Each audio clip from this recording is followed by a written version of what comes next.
Hello everyone. I am Kalyan Prasad. I work at IBM. Uh, I am a committer in the Eclipse JDT and platform groups. So today I will be, with the help of a demo, walking through the Eclipse IDE tooling support for new Java versions. Let's see what this talk will cover.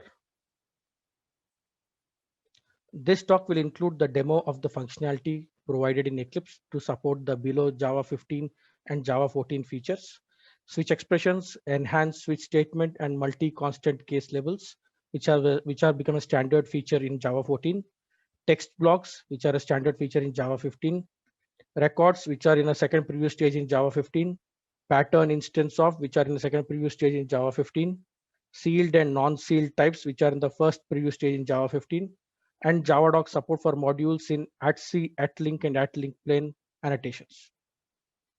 So let's go to the demo, Eclipse demo.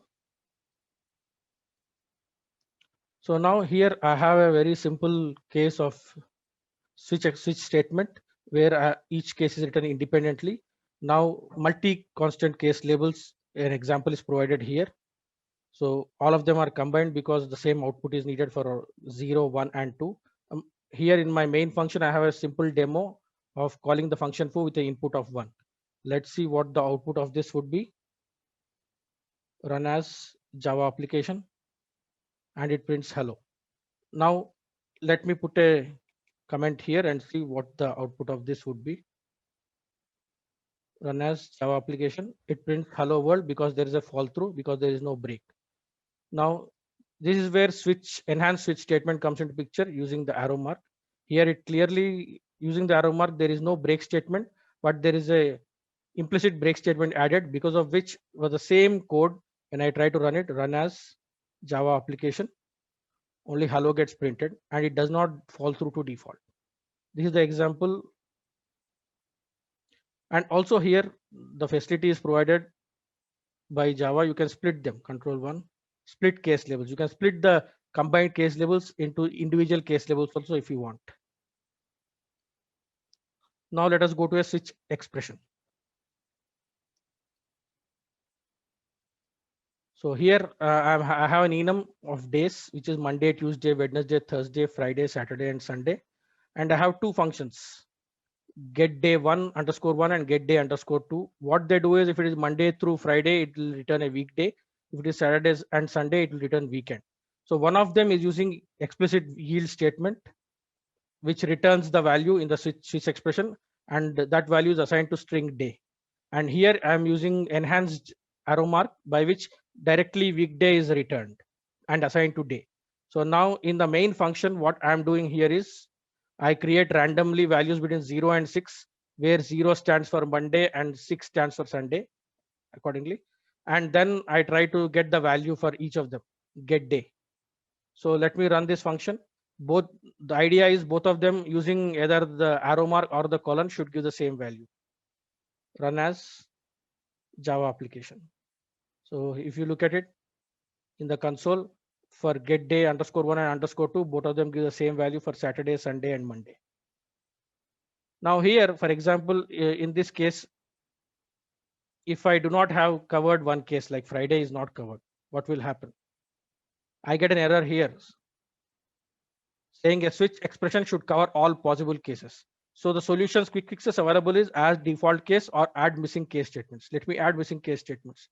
So it adds case Friday as well as a default case, where for Friday it says unsupported operation exception, and for default case it gives illegal argument exception. And then it also provides colon here, because colon is used consistently. And if I try to use arrow mark here, what happens? I get an error saying you can't combine different kinds of case statements, arrow and colon. You have to use consistently only one. So similarly, in this other case also, if I do not have Friday covered here, let me remove this. Let's see what happens. I get the same error here. A switch expression should cover all possible cases, and I have to either add a default case or missing case statements. So missing case statements again adds case Friday and case default. Accordingly, the arrow mark is added. So this is the support that is there for switch statement switch expressions.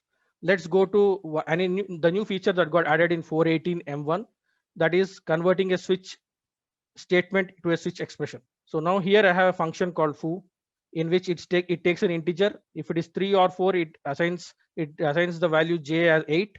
If it is 2, it throws a runtime exception. If it is 5, j is assigned 10, and in default case j value is assigned as 9. And this is a switch statement here. So let me run this first to show you what the output is. Run as, and let me show you the main function. I am trying to say foo of 3, foo of 5, and foo of 31. So 3 should return 8, for 5 it should return 10, and for 31 it should return default case, that is 9. So let me run as Java application. So I get 8, 10, and 9. So now let me see what is the support that is provided to convert a switch statement to a switch expression. Control 1, and I say convert to switch expression. Let me click on this, and the value has been converted to a switch expression. Let me rerun again to see whether any behavioral changes happened. Run as Java application, and I get the same value with the switch expression also. So this is a support that is newly added in 4.18M1. Please try it out. So this is regarding switch statements and switch expressions. Now let us go to text blocks. So now here is an example of a text block. The previous way of writing multiple string lines is this: string plus and new line, and then string again plus and a new line, and string, etc., etc. But text blocks provide an easy way of writing the same string which is being shown above in a simple way here using 3 double quotes. Starting of 3 double quotes is an indication that it's a text block. Ending of 3 double quotes is an indication that is the end of a text block. Now here I also have a text block here. I have created hello world, how is everyone? And in each of these, after each statement hello, I can show you here using the indicators that there are a lot of spaces added before the new line. For hello, her world, how is everyone, spaces have been added. Let's see how this behaves when I run the application. I am trying to output each of these strings. Run as Java application. So we see that the old way of writing strings and the new way of writing using text blocks is the same, but much more concise and easy to understand using text blocks. And if you see hello world, how is everyone, I had spaces assigned after hello world, how is everyone. Let's see whether the spaces are present here or not. And I don't see the spaces because all trailing white spaces are ignored in a text block. Let me show you again where the spaces are there in this. You can see after hello, there are a lot of spaces which is indicated by the dots. For after the world also, after how is everyone also, there are a lot of spaces, but these are ignored.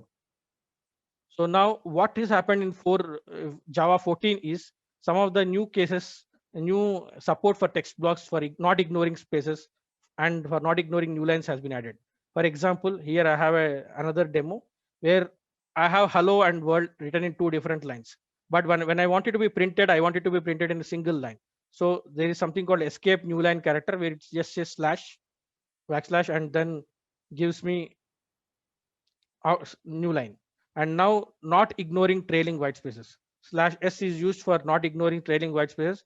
All the white spaces before the slashes will not be ignored anymore. So this is one example. Let me run this for you to see how this works. Run as Java application.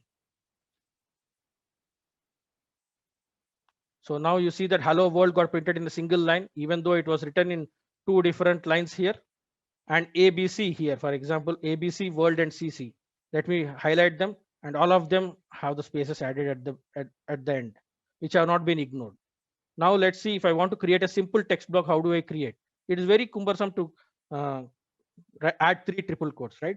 So there is a control shift single quote command that is provided, which is add text block, which automatically adds a text block. So this is a simple way of adding a text block. Now if I have, for example, an already existing big multi-line string, how do I wrap it around in a text block? It is very simple. Select that piece of code and say control shift single quote, automatically wraps it into a text block.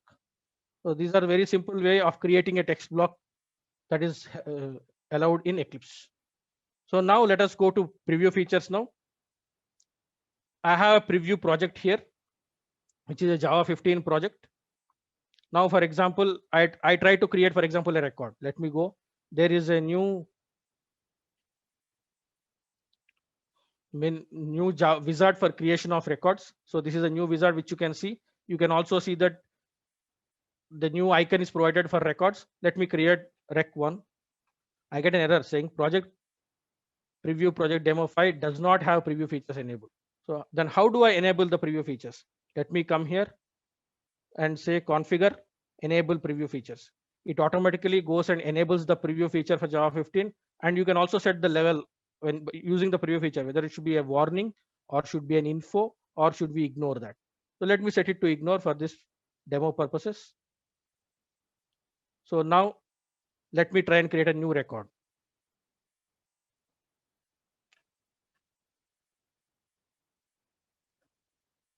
So you can see that it has created a new record. You can also see that in the outline view, you can see the new icon for record. And you can also see that for if it because record is a top level element on the Java class file, also there is a decorator for record which says that record is the top level element in that file. And also the decorator in the package explorer, you can new icon in the package explorer for record can be seen. So now let me go to simple example of a record. I here have a simple example of a record point which has int x and int y. So I here have a compact constructor where I do not define parameters, but by default the record components here in this case int x and int y are the parameters of this compact constructor. As you can see in the outline view, when I click on this point, it highlights point int comma int. So this is what the compact constructor is referring to. And I have one more constructor which takes int value z and passes 8 comma z here. So now I have a demo class here where I'm creating a new point of 100, 200, and let me print it out. So what should be expected here? As you can see in point, x is x plus 2. So whatever value is given should be 2 should be added to it. And because I have not assigned y value, what will happen to it? The value that is passed on will be assigned to the value of y. So let me show this, run as Java application. And as you can see, 100 x value is 102 and y value is 200. And you can also see if you look at the point class point record, you do not have any accessor methods that have been defined by the user by us here. I have only a main method and the two constructors. Now, but when I go here, I do p dot. I see x and y accessor methods here. These are provided by the compiler. So let me run here a simple case of using both two different constructors also. Let me run this, run as Java application.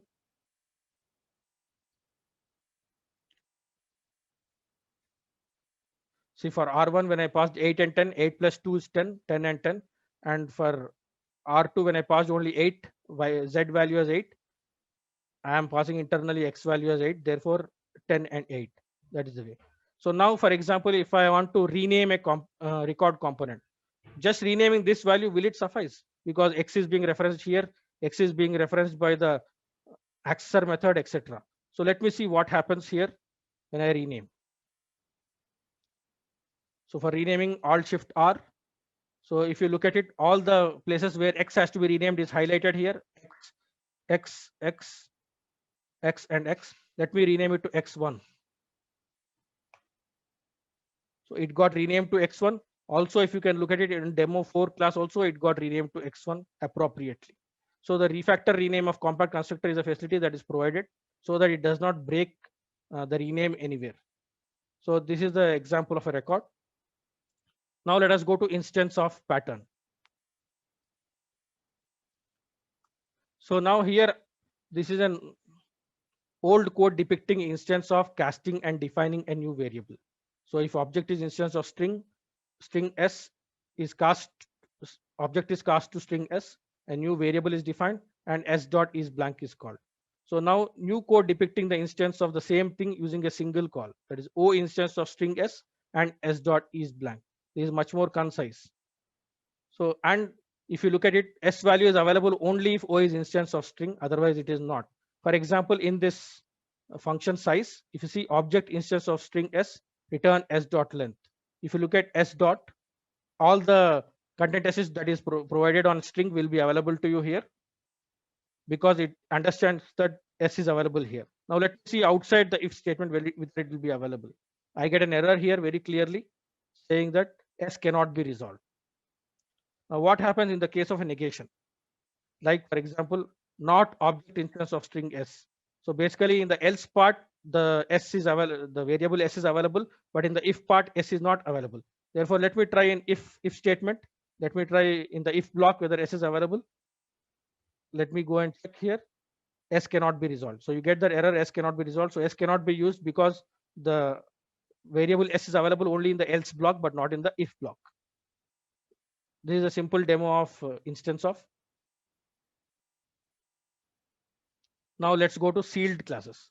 So as previously in the two previous talks given regarding Java, what are sealed classes? You are restricting the classes that can implement or extend these classes or interfaces.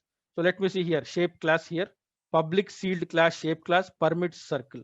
So you are saying that only circle can extend shape class and no other class can extend shape class. So let me see whether here I have a simple class called ABC. Let me see whether it can extend shape class. You get an error here very clearly. The type ABC extending a sealed class shape class should be a permitted subtype of shape class. So you cannot do that. And if you look at it, the shape class, there is a new decorator provided on the class called S in green in color. What it means is it is a sealed type. So this decorator icon is provided newly, and you can also look at it in here in the package explorer. For the same thing for shape interface, which is a sealed interface, public sealed interface, shape interface permits iCircle. So even here there is a decorator called S available on the interface, as you can see in the outline view as well as in the package explorer. So now let me see here. I have a circle which is supposed to extend shape class. Now if I do not define any, whether I do not say whether it is sealed or non-sealed, what will happen? I get an error here saying the circle class circle with a selected direct superclass or a sealed direct superclass or sealed direct super interface shape class should be declared either final, sealed, or non-sealed. So I cannot have circle not declaring any of these three. It should either be a final, non-sealed, or sealed. Let me define it as non-sealed. When you make it non-sealed, other classes can extend this class circle. So basically, that's the reason why when I say class ABC extends circle, I do not get any error. Similarly, shape interface, I say that only iCircle is permitted to extend this interface. So you see here iCircle, non-sealed interface iCircle extends shape interface. If I remove non-sealed, I get the same error as before. And I get a content quick fix for this, and I can add non-sealed on it. Now let me see whether this works only for, let me see whether I can implement a sealed interface.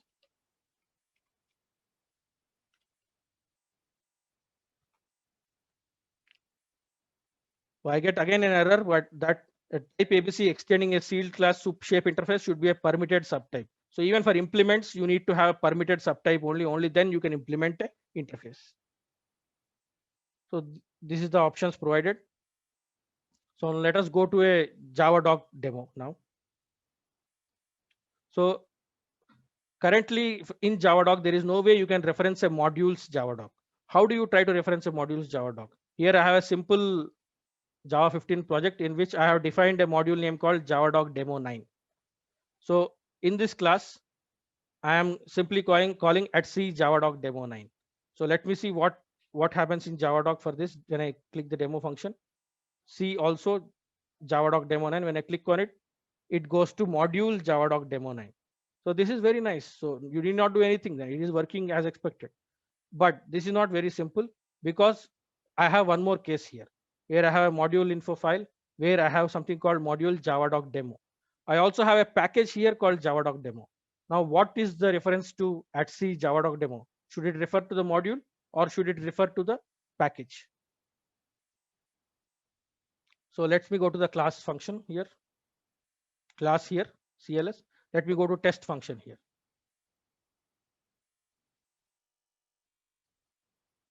You see that here I am simply saying at C Javadoc demo. So where does this take me? It takes me to the Javadoc demo package as expected previously. Also, this was the case. Now, how do I refer to the module here?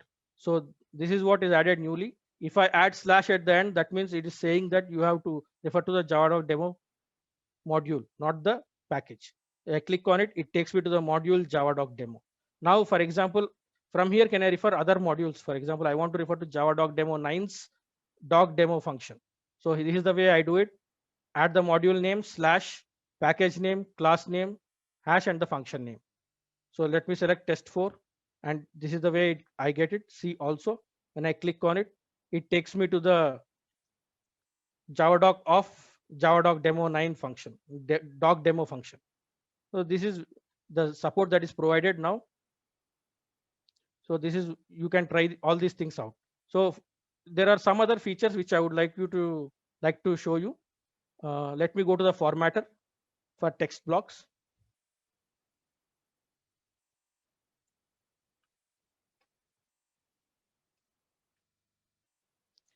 Text block indentation. For example, here I have text block indentation default for wrapped lines. There are multiple ways you can indent them. Do not touch, does not add any spaces for the text blocks. Indent by one. From this location, the previous indent on indentation is added. Default for wrapped lines, 2 indentations, and indent on column from wherever you have started text block. So these are multiple ways you can create indentations in text for a text block. This facility is provided in the formatter. Also for records, there are multiple.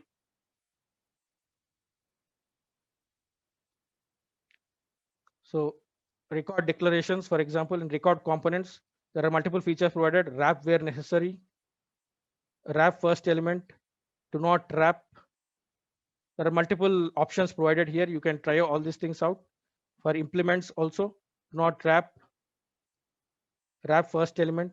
See, these features are available, which you can try out. That's it. If you any of you have any questions, I will be taking them. Before that, I would like to show you one slide with information regarding important links. So these are few of the links which you can refer to. Support for Java 15 on Eclipse 4.17 release can be installed from the following marketplace entry. The Eclipse examples of Java 15 are available in the wiki. The link is provided here. And what's new in 4.18 M1?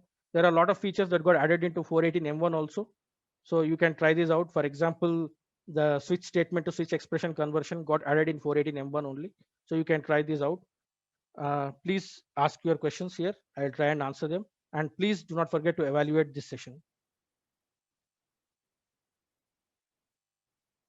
Uh,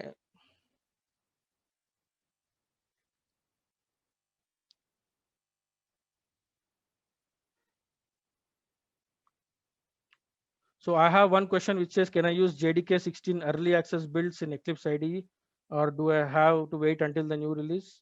So there are Y builds available. I think you can try this out for JDK 16 early access builds.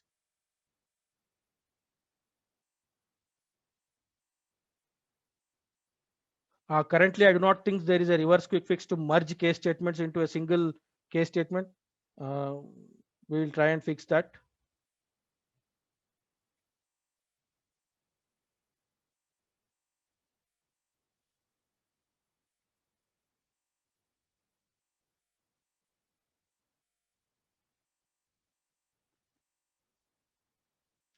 Any other questions?